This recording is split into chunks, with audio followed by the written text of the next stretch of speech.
I'm Josh. This is Colin. And this is Perseverance, our floating off-grid home. Come explore with us as we sail to new places, we learn how to protect our environment, and see how we coexist with nature. We'll also make lots of friends along the way. Alright, so after all this crazy wind, it's calmed down a bit, so I'm gonna head out.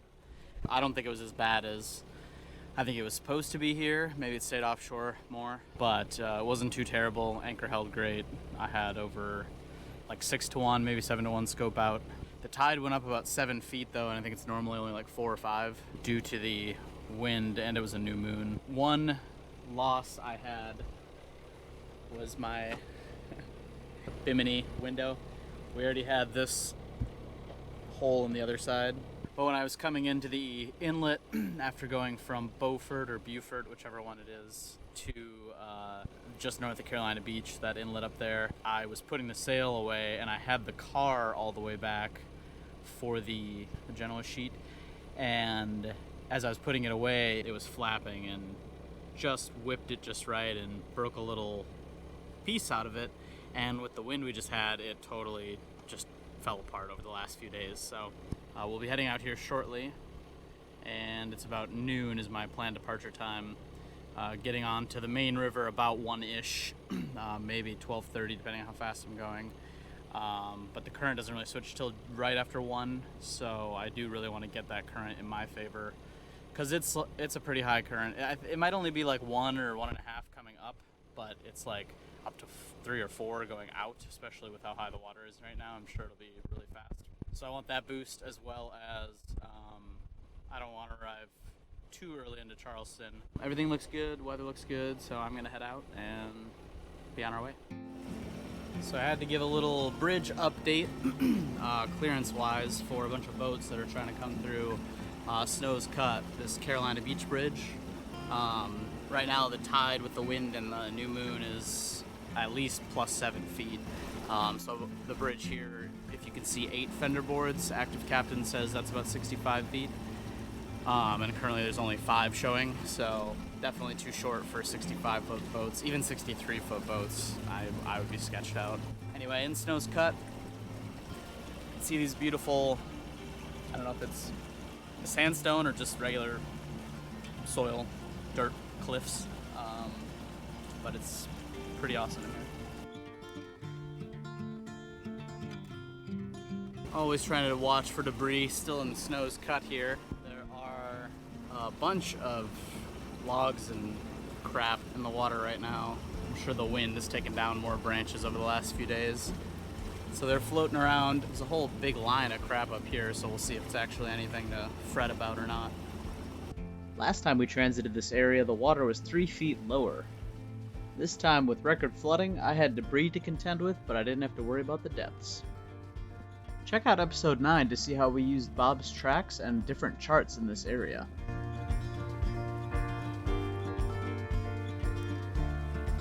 We're going 9.3 knots. We normally motor at about 5.5. So always good to time your currents. It's going to be a good day and good evening to sail, it seems like. Should have a little bit of wind to help me. Tonight or early tomorrow morning, the wind will nearly completely die off. I'll be turning out. Might be like a broader east for a lot of the way. So anyway, it's good for me.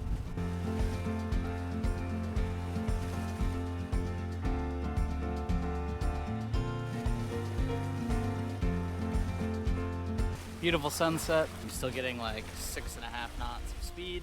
It's been good. There's some big swell, but the wind wave period is not too bad. And I think it's just gonna calm more as the night goes on. If we stay at this speed, saying 9 a.m., 9:30 in the anchorage, as long as I make over 5, I'll be pretty golden. Signing off for the evening. I might do an update overnight if I need to stay awake or get bored. But yeah.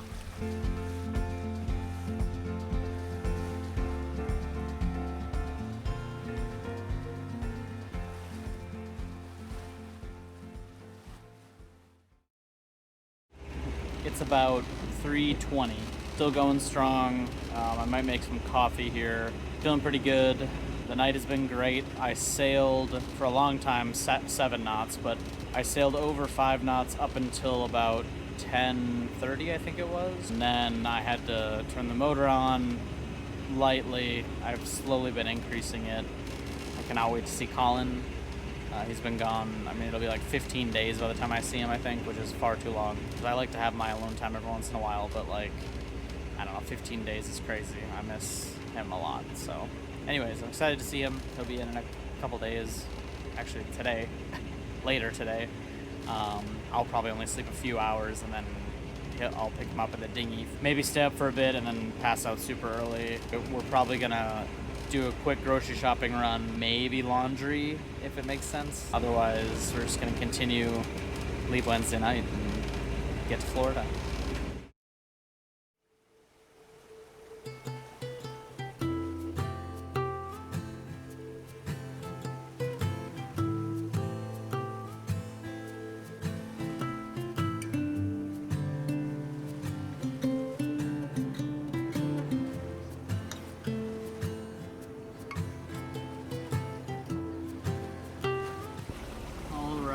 All right, arriving into Charleston. Pretty chill and relaxed last night.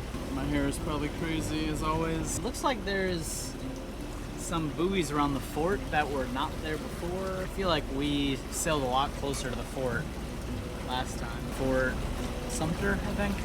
Over here, we have some large ships dredging and doing other such things.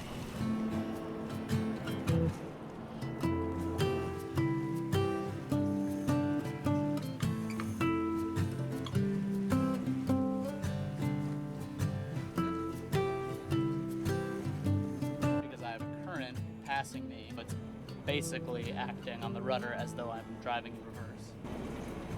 If I turn the wheel left, the boat will turn right.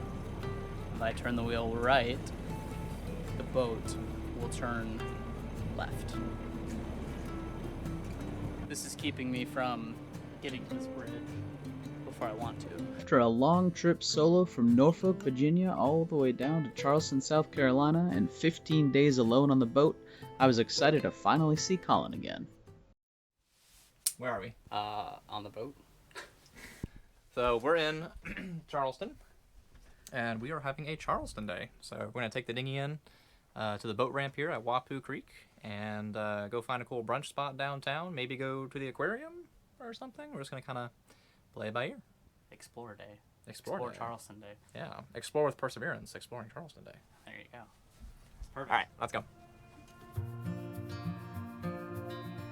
I'm pretty sure these are the same crab pots we had to move the last time we were in this anchorage.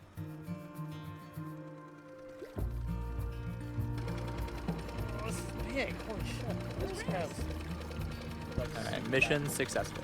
It's crazy. Well, we're headed to the marina. The boat ramp had a 15-minute rule for tying up, so that wasn't going to work out too well. No trash cans either. No trash cans. It's a pack it in, pack it out boat ramp, so. The anchorage is good for a day stop unless you want a 2-mile dinghy ride. But it's a good anchorage, I think. It's really 2 miles? Besides that, yeah. It's Wow. 1.9. Okay. It's a long dinghy ride. Yeah. But it's in this calm river. Yeah, and it's a nice day. Yeah.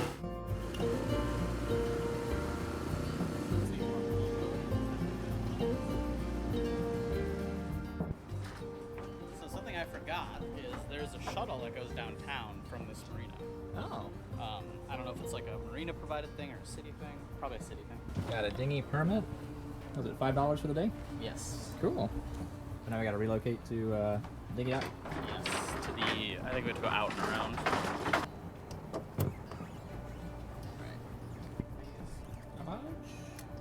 Oh, thank you. Sorry. All right, Charleston City Marina dinghy dock. It's a pretty long ride in. It's at the back of the marina, but well protected. So the last time I was in this marina was a couple years ago. It was when we were boat shopping, and we looked at a Catalina 350 that was here. And Do you remember the name of that one? I don't think it had a name. I think it's the one that didn't That have might a name. have been. But anyway, yeah. So last time we were in this marina, we were boat shopping still. So it's cool that we're like back in the area, walking in the same marina. that we were once looking at a boat, and now we have our boat. And now we're back.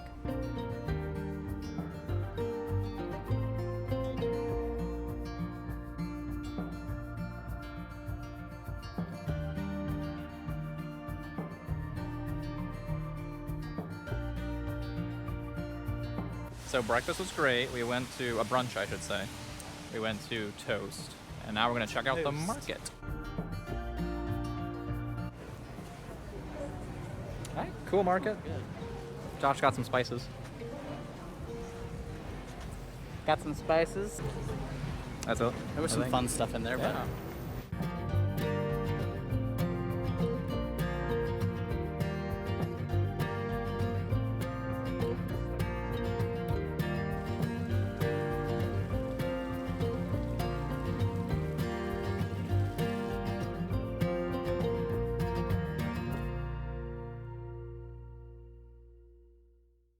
Thanks for watching. Be sure to like, subscribe, and hit the bell icon. It really helps our channel grow. If you enjoy our content, please consider supporting us on Patreon.